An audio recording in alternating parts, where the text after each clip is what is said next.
En 1781, tout le monde attend le retour de Figaro, le valet de comédie inventé par Beaumarchais, qui avait déjà passionné les foules dans Le Barbier de Séville.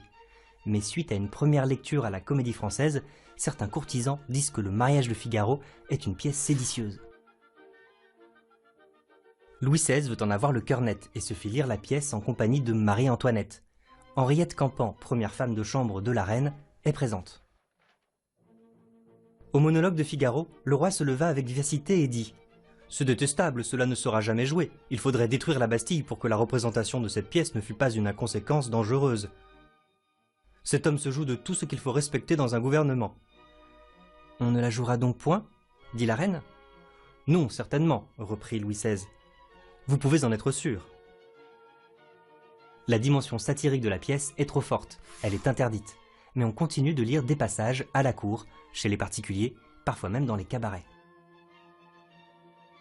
Il arriva un moment où l'on peut dire que tout Paris, excepté le roi, voulait voir jouer Le Mariage de Figaro, et le voulait avec une ardeur de curiosité impatiente contre laquelle un gouvernement ne peut rien. Et c'est la force de cette pièce, les spectateurs sont sans cesse mis dans la connivence du côté de l'auteur. En 1784, après 6 remaniements imposés par la censure, l'interdiction est enfin levée. Cette première représentation du Mariage de Figaro est un des souvenirs les plus connus du XVIIIe siècle. Tout Paris se pressant dès le matin au Théâtre Français pour assister à une comédie qui, si elle choque quelques-unes des loges, enflamme un parterre électrisé. En continuité avec la pièce précédente, le Mariage de Figaro se déroule dans le château d'Agas Frescas, chez le comte Almaviva, à quelques kilomètres de Séville. On va voir que ce cadre permet au dramaturge de représenter un pouvoir féodal vacillant, tout en jouant avec les limites de l'unité de lieu, chère au théâtre classique. Une chambre à demi démeublée, un grand fauteuil de malade au milieu. Figaro, avec une toise, mesure le plancher. Suzanne attache à sa tête, devant une glace, le petit bouquet de fleurs d'orange appelé chapeau de la mariée. Tiens, Suzanne, c'est un personnage qui n'était pas dans Le Barbier de Séville. Rien que par le bouquet de fleurs qu'elle porte, le spectateur comprend que c'est la fiancée de Figaro. Chez Beaumarchais, les accessoires sont révélateurs. On a aussi beaucoup commenté la présence de ce fauteuil au milieu de la chambre. Il rappelle celui du malade imaginaire qui empêche aussi un mariage. Mis à la place du lit conjugal, on voit bien que les noces dépendent entièrement de la volonté du Seigneur, maître des lieux.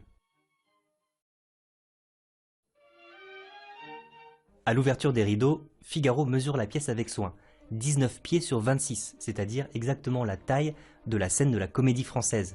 Dès la première scène, Beaumarchais représente le théâtre dans le théâtre. Cette pièce, c'est la chambre que le comte cède au couple pour leur mariage, mais Suzanne refuse de s'y installer. « Pourquoi? Tu prends de l'humeur contre la chambre du château la plus commode. La nuit, si madame est incommodée, zeste, en 2 pas tu es chez elle. Monseigneur veut-il quelque chose? Crac, en 3 sauts me voilà rendu. Fort bien, mais quand il aura teinté le matin pour te donner quelques bonnes et longues commissions, zeste, en 2 pas il est à ma porte, et crac! L'onomatopée est suggestive. On va voir que chez Beaumarchais, le langage vise au maximum le naturel, la rapidité, donnant parfois presque l'illusion de l'improvisation. Suzanne révèle alors à Figaro ce dont il ne se doute pas encore. Le comte veut faire d'elle son amante. On est donc directement plongé dans le nœud de l'intrigue avec un double questionnement politique et moral. Où sont les limites du pouvoir d'un seigneur sur ces sujets? Question grave posée sur un ton légèrement grivois, ce qui n'est pas toujours apprécié par les critiques de l'époque. Ce ton de détraction universelle sur ce qui n'est point fait pour être livré à la risée publique devait plaire à l'esprit français d'alors, et quoique tout cela fût contraire aux principes de l'art, Beaumarchais avait fort bien jugé que le public était mûr pour ce genre de satire, au point de ne pas même exiger l'à-propos, le bon sens ni le goût. Pour obtenir les faveurs de Suzanne, le comte fait en plus un véritable chantage. À l'époque, pour se marier, une femme devait avoir ce qu'on appelle une dot. Il la destinait à obtenir de moi secrètement un ancien droit du Seigneur. C'est ce que le loyal Basile, mon noble maître à chanter, me répète chaque jour. Les 2 adjectifs, loyal et noble, sont bien sûr ironiques, et le terme maître à chanter a un double sens. Ce Basile est un personnage repoussoir. Implicitement, Beaumarchais indique déjà la visée morale de sa pièce.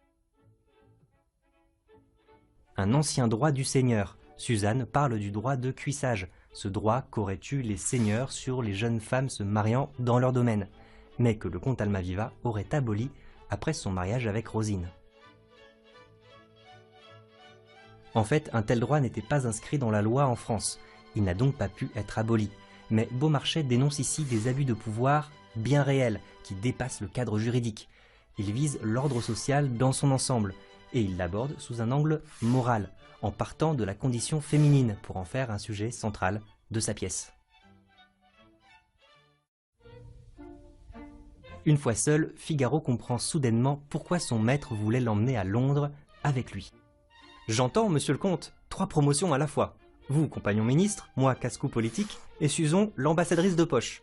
Pendant que je galoperais d'un côté, vous feriez faire de l'autre à ma belle un joli chemin. » Le monologue, c'est un procédé courant au théâtre. Le personnage, resté seul sur scène, s'adresse à un personnage absent ou à lui-même.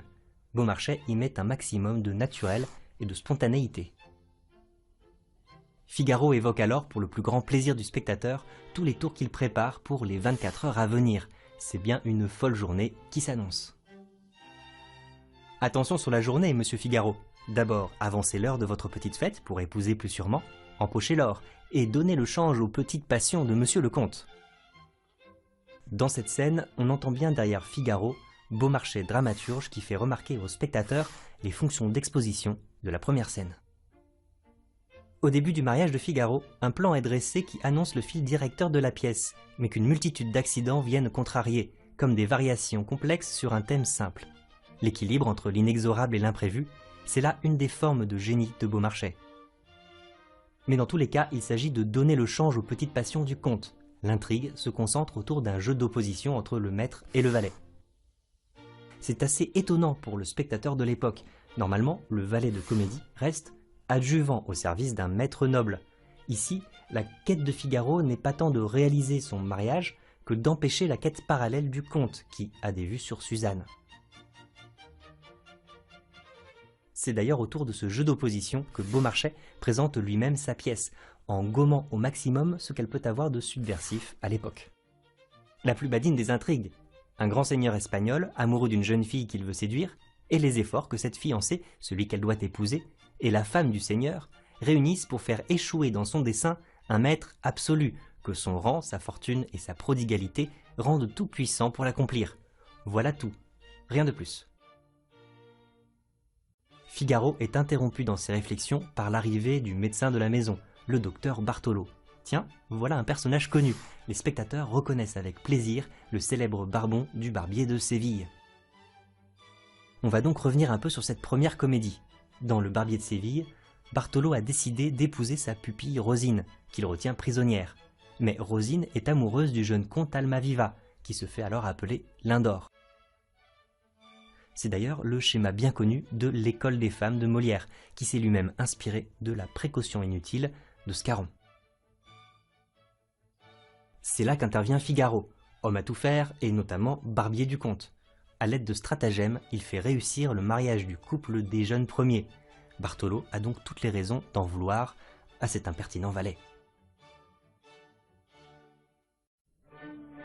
Bartolo arrive donc accompagné de Marceline, une vieille servante qui veut épouser Figaro, et serait même prête pour ça à lui faire un procès. Il a une dette envers elle. Les deux sont donc opposés au mariage de Figaro avec Suzanne. Figaro s'interrompt. « Et bonjour, cher docteur de mon cœur. Est-ce ma noce avec Suzon qui vous attire au château ?» Bartolo avec dédain. « Oh monsieur, point du tout. Moi qui eus le malheur de troubler la vôtre. Adieu Marceline, avez-vous toujours envie de plaider contre moi ?» Mais il n'écoute pas la réponse et il sort. Figaro parti, Marceline se tourne vers Bartolo et lui raconte la situation. Le comte Almaviva est devenu un libertin et il néglige sa femme. Le libertinage au XVIIIe siècle, c'est un mouvement de pensée qui s'élève contre la morale religieuse. Mais si les philosophes des Lumières opposent à la religion les principes de la raison, les libertins mettent plutôt en avant la liberté totale de l'individu qui recherche ses plaisirs. Aujourd'hui, par exemple, il marie notre Suzanne à son Figaro. mais son Excellence voudrait égayer en secret l'événement avec l'épousée. Ah, le digne époux qui me venge! Bartolo, personnage négatif et ridicule, félicite le libertinage du comte, parce qu'il y trouve un intérêt personnel de pure vengeance. La visée morale de la pièce est portée par ces positionnements subjectifs des personnages. Marceline fait alors des reproches à Bartolo. Ils ont jadis eu un enfant ensemble, raison pour laquelle il aurait dû l'épouser. Mais elle a maintenant une autre idée en tête. Si rien n'a pu vous porter à la justice de m'épouser, aidez-moi donc du moins à en épouser un autre. Bartolo s'amuse de la situation et suggère à Marceline d'épouser Basile, qui a apparemment une passion pour elle. Mais non, ce n'est pas lui auquel elle pense.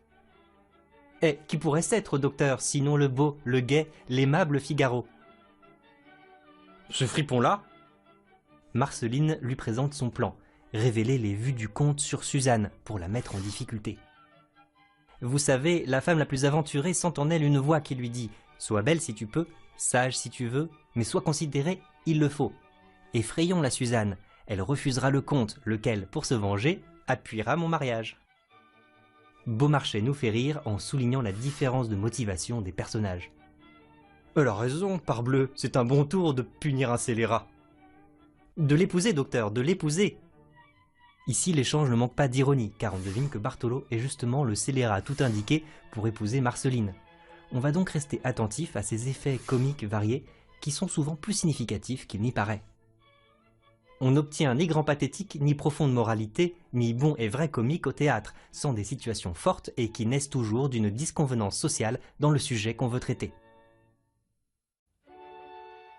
Arrive alors Suzanne qui a entendu Marceline.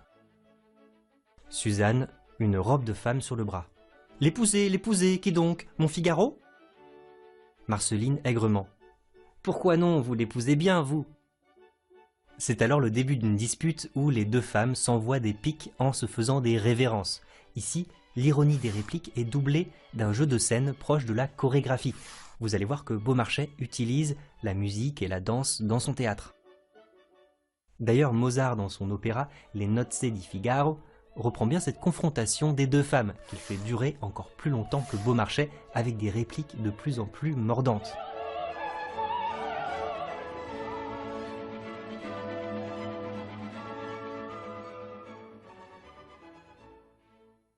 Est-il pas juste qu'un libéral seigneur partage la joie qu'il procure à ses gens? C'est une si jolie personne que madame. Assez pour désoler madame. Surtout bien respectable. C'est au duègne à l'être. Au duègne, au duègne. Dans le feu de l'action, Suzanne a visé juste, une duègne. C'est une vieille femme chargée de surveiller la conduite d'une jeune fille, et c'est souvent un personnage ridicule dans la comédie. Avec ce mot, Suzanne a enfermé Marceline dans son rôle. Bartolo l'emmène hors de scène. Voyez cette vieille Sibylle, parce qu'elle a tourmenté la jeunesse de madame, elle veut tout dominer au château. La Sibylle, dans l'Antiquité, c'est une prêtresse qui a des pouvoirs de divination. Rien que par ce mot, on voit que Marceline déborde le simple rôle de la prude de comédie, ce qui nous donne déjà des indices pour la suite de l'intrigue. Arrive alors un nouveau personnage, le premier page du conte, Chérubin. Ce nom désigne déjà les angelots des peintures, ou Cupidon. Mais Beaumarchais en fait un personnage original, souvent apprécié par les commentateurs de l'époque, même parmi les plus critiques. Beaumarchais imagina son rôle de Chérubin, joué par une jolie fille en trousse de page. Rôle très neuf qui montra pour la première fois sur le théâtre le premier instinct d'un adolescent de 13 à 14 ans, vif, espiègle et brûlant. C'est ainsi qu'on nous le représente dans la préface. Chérubin a aussi un statut particulier. Noble, il n'est pas vassal du comte, mais il lui est subordonné en qualité de page. Il apprend à Suzanne qu'il a été renvoyé par le comte. « Il m'a trouvé hier soir chez ta cousine Fanchette, à qui je faisais répéter son petit rôle pour la fête de ce soir. Il s'est mis dans une fureur en me voyant. » Cette colère nous laisse deviner que le comte a aussi des vues sur Fanchette. Chérubin demande à Suzanne d'intercéder en sa faveur auprès de la comtesse. « Ah Suzon, qu'elle est noble et belle, mais qu'elle est imposante. C'est-à-dire qu'on peut oser avec moi. Tu sais trop bien, méchante, que je n'ose pas oser, mais que tu es heureuse, l'habiller le matin et la déshabiller le soir, épingle à épingle. Ah, qu'est-ce que tu tiens donc là? Le fortuné ruban qui renferme la nuit les cheveux de cette belle marraine. Ce ruban est porteur d'une forte charge émotionnelle et érotique. C'est un objet intime en contact avec le corps de la comtesse. D'un bond, Chérubin réussit à voler ce ruban. Suzanne essaye de le reprendre, mais comme il voit le comte entrer, il se cache derrière le grand fauteuil au milieu de la pièce. Ce jeu de dissimulation est un procédé bien connu dans la comédie. On pense par exemple à Tartuffe faisant des avances à Elmire alors que son mari est caché sous la table. Beaumarchais va donc montrer qu'il est capable de mener ce jeu encore plus loin.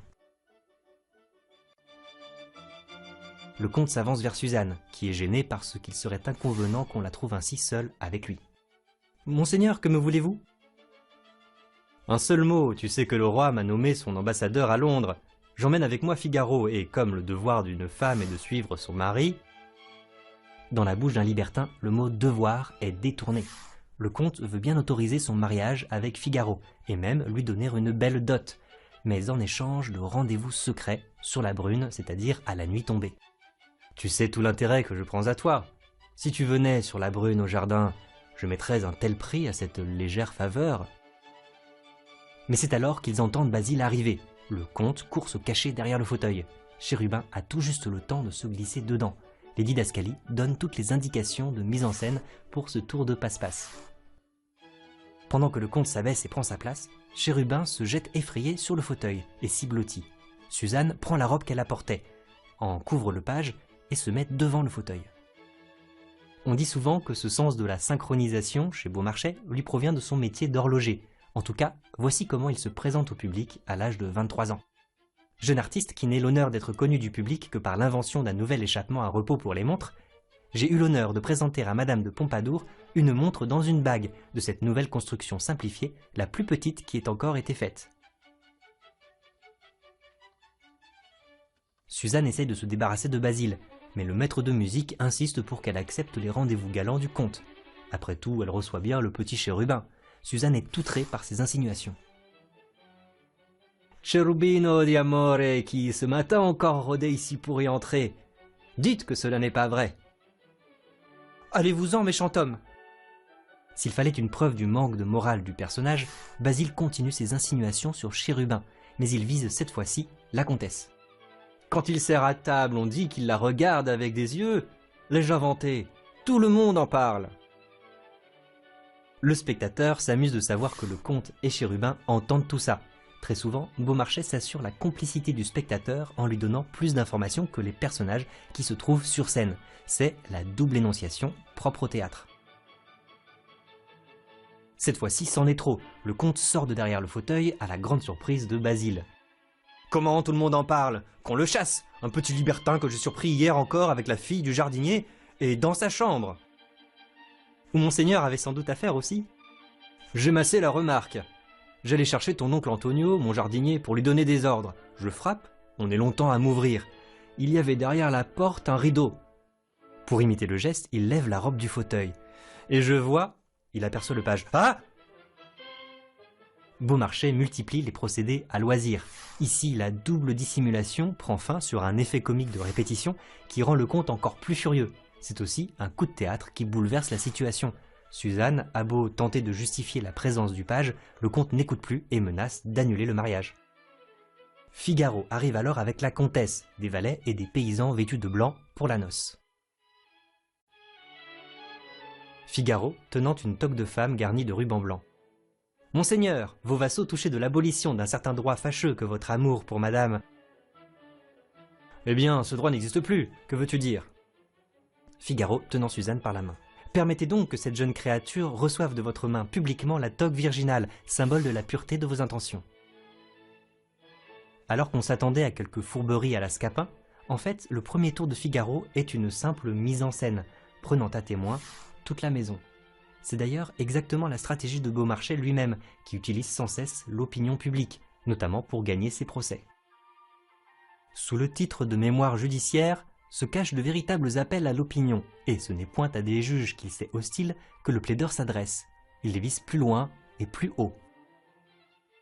Dans un premier temps, le stratagème de Figaro fonctionne à merveille. Tout le monde acclame sa proposition, ce qui oblige le comte à approuver le mariage. « Je me joins à eux. Cette cérémonie me sera toujours chère puisqu'elle doit son motif à l'amour que vous aviez pour moi. » Que j'ai toujours, madame, et c'est à ce titre que je me rends. À part. Je suis pris. Beaumarchais utilise souvent ces petites répliques entendues par le spectateur uniquement, les apartés, pour nous donner les pensées d'un personnage. Le comte est piégé, mais il parvient quand même à reporter la cérémonie à plus tard. La comtesse et Suzanne demandent alors la grâce de Chérubin. Le comte vivement. Tout le monde exige son pardon, je l'accorde et j'irai plus loin. Je lui donne une compagnie dans ma légion. Il partira demain en Catalogne.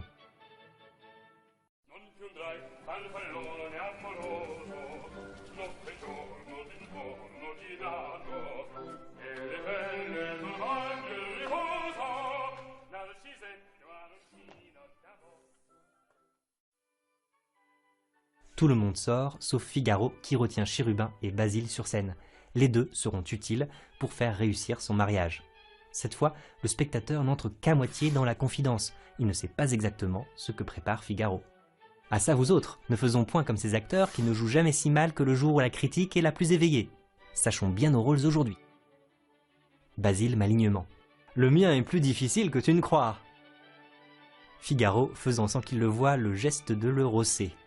Tu es loin de savoir tout le succès qu'il te vaudra. Un lazzi, c'est une plaisanterie sous forme de geste, typique de la commedia dell'arte. Mais en plus ici, il est visible uniquement pour le spectateur qui peut en saisir toute l'ironie. Il laisse entendre l'inverse de ce qu'il dit. Très chorégraphique, le théâtre de Beaumarchais s'affirme comme une recherche sur les déplacements dans l'espace. Depuis les lazzi jusqu'aux chutes dans les fauteuils, le travail scénographique rappelle que les règles d'occupation de l'espace ne sont pas les mêmes pour tous. Lieu de pouvoir pour les uns, de péril mortel pour les autres. Mon ami, tu oublies que je pars. Il faut ruser. Un temps de galop jusqu'à la ferme. Reviens à pied par derrière. Monseigneur te croira parti. Je me charge de l'apaiser après la fête. Le premier acte nous plonge donc directement dans une intrigue qui mêle des préoccupations politiques et morales. Suzanne et Figaro s'apprêtent à célébrer leur mariage, mais le grand seigneur de la région a tout pouvoir de les en empêcher. Et d'autres personnages ont leurs propres raisons de s'opposer au mariage. Une première tentative d'officialiser les noces publiquement n'a pas été suffisante, mais Figaro a déjà prévu d'autres tours. Alors pour la suite, j'ai réalisé une vidéo par acte sur mon site www.mediaclass.fr. Pour ceux qui veulent soutenir le site, il y a un système d'abonnement dont vous pouvez choisir le montant. J'ai mis ça en place parce que c'est le meilleur moyen de conserver cette ligne éditoriale qualitative et indépendante. J'en profite pour vous remercier et je vous dis à bientôt.